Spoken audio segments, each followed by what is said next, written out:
ఈరోజు ఈ వీడియోలో మనం అమరావతి ప్రస్తుత పరిస్థితిలో దాని గురించి ఒక ముఖ్యమైన 3 విషయాల గురించి ఈ వీడియోలో చర్చించుకుందాం.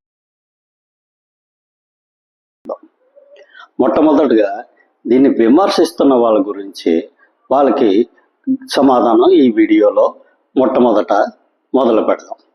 ఇదేంటంటే, చాలామంది ఈ మధ్య బడ్జెట్ వచ్చింది. ఈ బడ్జెట్లో అసలు అమరావతికి ఏమీ పెద్దగా నిధులు కేటాయించలేదు కాబట్టి ఊరికనే చెప్తున్నారు. అంత గ్రాఫిక్స్లో అంత భారీ బిల్డింగులు కట్టాలంటే వేల కోట్ల రూపాయలు అవసరం అవుతుంది, కానీ బడ్జెట్లో ఎక్కడ దానికి సంబంధించిన కేటాయింపులు జరగలేదు అంటున్నారు. కాకపోతే ఇక్కడ వీళ్ళందరూ తెలుసుకోవాల్సిన విషయం ఏంటంటే, అమరావతి అనేది ప్రజల మీద వేసిన పన్నులతో వచ్చిన రాబడితో అమరావతి కడదామని చెప్పి ప్రభుత్వం అనుకోవటం లేదు. అంటే ఈరోజు అక్కడ కడుతున్న అమరావతికి ఉపయోగిస్తున్న నిధులు ఏవి కూడా ప్రజల మీద పన్నుల రూపంలో వసూలు చేస్తున్న నిధులు కాదు. వాటి మీద పూర్తిగా బయట నుంచి, అంటే వరల్డ్ బ్యాంక్ నుంచి, ఏషియన్ డెవలప్మెంట్ బ్యాంక్ నుంచి తీసుకొస్తున్న నిధుల్ని వాళ్ళు ఉపయోగించి అక్కడ అమరావతి అనే ఒక పట్టణాన్ని కట్టి ఆ తరువాత అక్కడ ఉన్న మిగులు భూముల్ని బయట వారికి అమ్మేసి ఆ వచ్చిన రాబడితో ఆ అమరావతి కట్టడానికి అవసరమైన చేసిన అప్పుని తీర్చడం జరుగుతుంది. అంటే అక్కడ ప్రభుత్వం ప్రజల డబ్బుని ఎక్కడ ఏ విధంగా యూజ్ చేయట్లేదు. ఈ విషయం కొంచెం తెలుసుకుంటే మంచిది. ఇక రెండో విషయం, ఈ మధ్యన కొంతమంది రాయలసీమ నుంచి చాలామంది ఒక పోషణగా వస్తూ ఓ ధర్నా టైపులోనే చేస్తూ ఈ రాష్ట్రానికి సంబంధించిన పూర్తి నిధుల్ని ఒక్క అమరావతిలోనే పెట్టివేసి అమరావతిని పూర్తిగా అభివృద్ధి చేస్తున్నారు. మా రాయలసీమకు సంబంధించి నీటిపారుదల ప్రాజెక్టులు కానీ, దీనికి సంబంధించిన మౌలిక వసతులు కానీ ఇవేవి పూర్తి చేయటం లేదు అని చెప్పి కొంతమంది రాయలసీమ నుంచి కొంతమందిని రెచ్చగొట్టడం జరుగుతుంది. అదేవిధంగా ఉత్తరాంధ్ర నుంచి కూడా కొంతమంది ప్రజల్ని ఉత్తరాంధ్రకి ఏమీ చేయట్లేదు, ఉన్న డబ్బంతా ఎక్కడ ఉన్న డబ్బులన్నీ తీసుకొచ్చి నిధులన్నిటిని తీసుకొచ్చేసి అప్పులు చేసేసి అమరావతిని మాత్రమే కడుతున్నారని చెప్పి ఒక బ్యాడ్ ప్రాపగండా చేయడం మొదలుపెట్టారు. కాకపోతే వాళ్ళందరికీ తెలుసుకోవాల్సింది ఏంటంటే, ఇక్కడ ఇంతకుముందు మొదటి పాయింట్లో చెప్పినట్టు ఎక్కడ ఏ విధమైన నిధులు కూడా ప్రజల మీద పన్నుల రూపంలో వేసిన వాటిని ఎక్కడ ఉపయోగించడం లేదు. కేవలం అక్కడ ఉన్న రైతులు ఇచ్చిన భూముల్ని కొంత భూములు వాళ్ళకి ఇచ్చి మిగతా భూముల్ని ప్రభుత్వం దగ్గర అట్టిపెట్టుకొని అమరావతి పూర్తయిన తర్వాత అక్కడ భూముల వాల్యూలు పెరిగిన తర్వాత ఆ భూముల్ని అమ్మి ఆ వచ్చిన నిధులతో ఈ అమరావతికి కట్టడానికి అవసరమైన చేసిన అప్పుల్ని తీర్చడం జరుగుతుంది. అది కూడా చాలా వరకు కేంద్ర ప్రభుత్వం మాత్రమే ఆ అప్పులను తీరుస్తుందని చెప్పి మనకి ఇంతకుముందు కేంద్ర ప్రభుత్వం హామీ ఇచ్చి ఉంది. మనం తీర్చవలసింది కేవలం 10% మాత్రమే.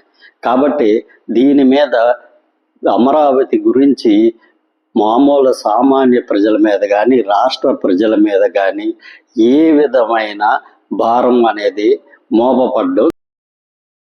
ఇంకా మూడో విషయం, ఇది కొంచెం అమరావతి అభివృద్ధి చెందాలని కోరుకునే వాళ్ళకి గురించి ప్రస్తుతం అక్కడ అమరావతిలో జరుగుతున్న పరిస్థితులు ఏంటి, ఎలా ఉంది అనే విషయం గురించి ఈ 3వ పాయింట్లో చర్చిద్దాం.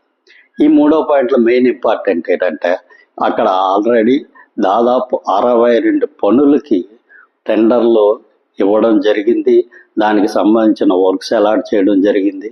ఎమ్మెల్సీ ఎలక్షన్లు అయిపోతే దానికి సంబంధించిన వర్క్స్ దాదాపు 30,000 మంది కార్మికులతో అక్కడ చేస్తారని చెప్పి 15వ తేదీ తర్వాత మొదలవుతుందని చెప్పి మన మున్సిపల్ శాఖ మంత్రి శ్రీ పి నారాయణ గారు చెప్పడం జరిగింది. అంటే అక్కడ ఆల్రెడీ దాదాపు 62 పనులకి పూర్తిగా టెండర్లు వేయడం జరిగింది.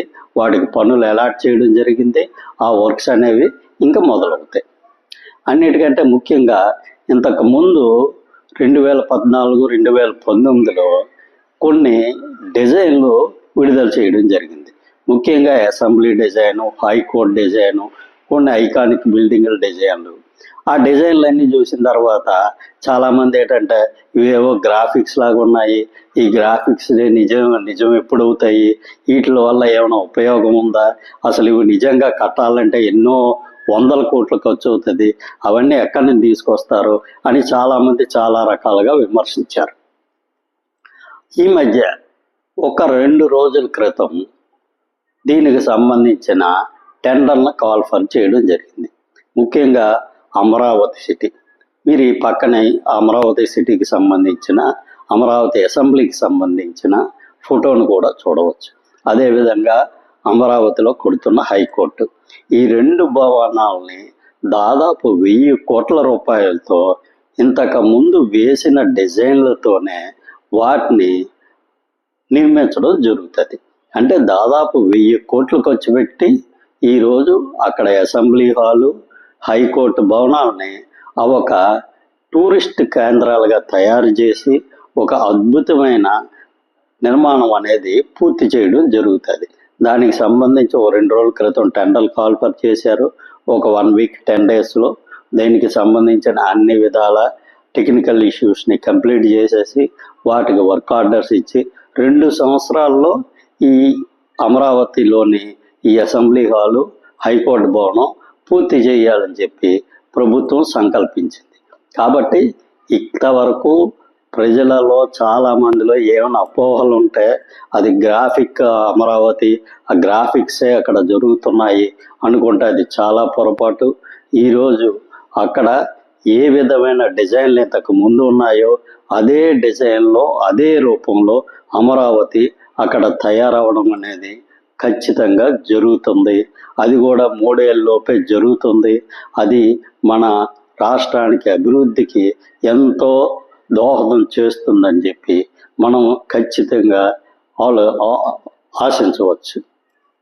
Thank you. దీనిలో కంటెంట్ నచ్చినట్టయితే సబ్స్క్రైబ్ చేసుకోండి. Thank you.